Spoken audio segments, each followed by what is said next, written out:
नमस्कार, आप देख रहे हैं द न्यूज। आपके साथ मैं सृष्टि मिश्रा और पत्रकार जी भी हमारे साथ मौजूद है। पत्रकार जी, आपका अभिनंदन। और पत्रकार जी बताइए, कितने समय से कांग्रेस जो है वो फंड रेस कर रही है चुनाव लड़ने के लिए, और एक नया बयान सामने आया है कि चुनाव के लिए जनता से पैसे मांग रही है कांग्रेस।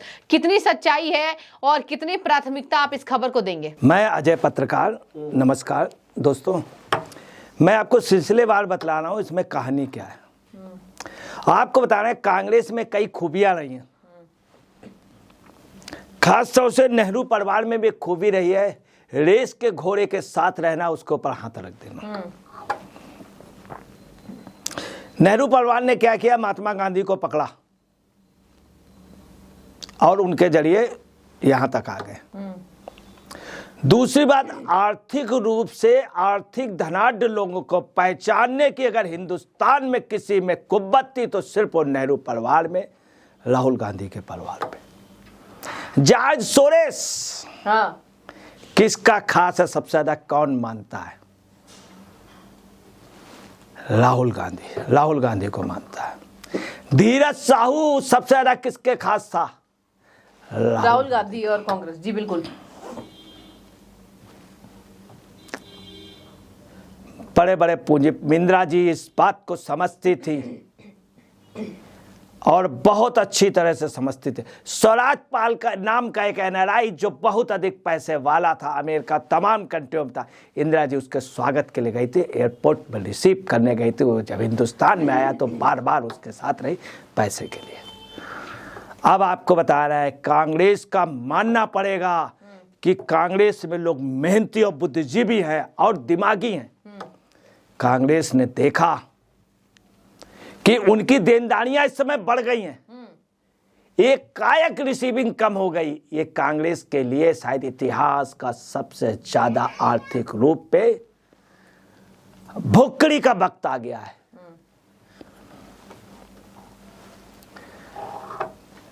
छत्तीसगढ़ के चीफ मिनिस्टर बघेल,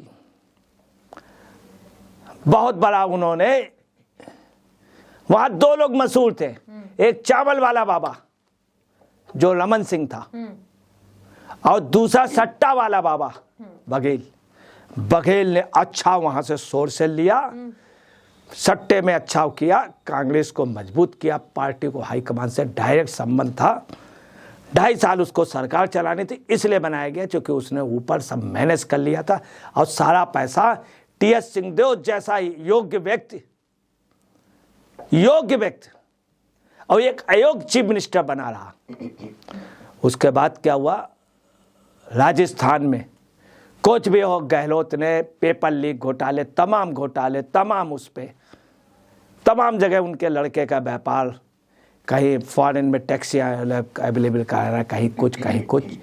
उन्होंने सेंट्रल को समझा और जो इसको चीफ मिनिस्टर चुना गया था, जिसके नाम पे जीत करके आए थे 2018 में, पायलट को उसको नजरअंदाज कर दिया सिर्फ पैसे के बल पे। चुके क्या हुआ, गहलोत का भी पासा पलट गया और ये लोग इसी में चले गए, घपले घोटाले में। याद रखिएगा, बघेल की या कांग्रेस की हार उनका भ्रष्टाचार था। 2 बार इनकी सरकारें रही सेंट्रल में, अच्छा पैसा आया, मगर सरकारें चली गई भ्रष्टाचार पे। मनमोहन सिंह की सरकार जाने की वजह मार जी, ठोर जी, कॉलगेट, फोर जी, मार, सब दुनिया में इतने घोटाले हुए कि इतिहास में इतने घोटाले किसी भी कंट्री में नहीं हुए। अब इधर कांग्रेस ने देखा है, हमारा धीरज साहू भी चला गया। कांग्रेस के पास देनदारी बहुत ज्यादा है, कांग्रेस घबरा गई, कहां से ये देंगे देनदारी। और मैं आपको बता रहा हूं, कांग्रेस की इस समय देनदारी बहुत ज्यादा है। 41 करोड़ 95 लाख रुपया अभी देना है, सबसे ज्यादा कांग्रेस को। और कांग्रेस के पास जो रिसीविंग थी वो एकदम से कम हो गई। अब उनके यहाँ घबराहट हुई, उन्होंने तुरंत ही एक नई लाइन खींच दी। ये कांग्रेस की विशेषता थी, उन्होंने नई लाइन खींच दी। नई लाइन क्या खींच दी, कांग्रेस का स्थापना दिवस आ रहा है, 138 वर्ष हो गए, तो उन्होंने एक स्कीम निकाली कि 138 रुपया या 1380 रुपया, 13,800। ये मध्य प्रदेश में बैठा हुआ एक आदमी है, उसका दिमाग चलता, वो बूढ़ा हो गया है, कई बार वो टॉप पोस्ट पे रहा, नेहरू परिवार का बहुत खास है, प्रियंका जी और राहुल जी बहुत मानते हैं। हालांकि अब वो घर पे ज़्यादा रहता है और वो हर चीज़ की खूबसूरती को जानता है। उसने भी कांग्रेस की खूबसूरती के लिए क्या देखा, पैसे, तो उसने ये सलाह दी और लोगों ने सलाह दी कि ये एक स्कीम निकाल दो जिसमें 100, मगर ये क्या है आपको बता रहे, कांग्रेस यही चूक गई, ये 3-13 वाला हो गया, 138 रुपया, इसमें 3 भी और 13 भी है, 3 टिकट महाविकट और 13 नंबर नहीं रखा जाता। हम आपको बता रहे हैं, आपको बता रहे चंडीगढ़ में 13 नंबर नहीं है, तमाम जगह 13 नंबर नहीं है। कई जगह बिल्डिंगें हैं 12 मंजिल, एक के बाद 14 मंजिल आ जाती है, 13 नहीं है कई जगह। क्या वजह है? उसकी वजह 13 लोग अशुभ मानते हैं, वो समझते मेरा नहीं ये 13, और नेहरू खानदान सबसे ज्यादा 13 को बुरा मानता है। उनका ये था मेरा कहो 13 नहीं।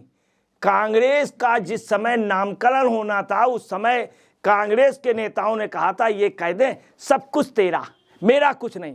इंदिरा गांधी ने कहा नहीं, कांग्रेस का नाम होगा मेरा, मैं आई। कांग्रेस 13 से नफरत करती है, उसी चीज को इन्होंने जोड़ दिया। 3-13 दोनों आ गए, 138 में 3 भी 13 भी, 1380 में 3 भी 13 भी, और 13,800 में 3 भी 13 भी, 1,38,000 में 3 भी 13 भी, 1 करोड़।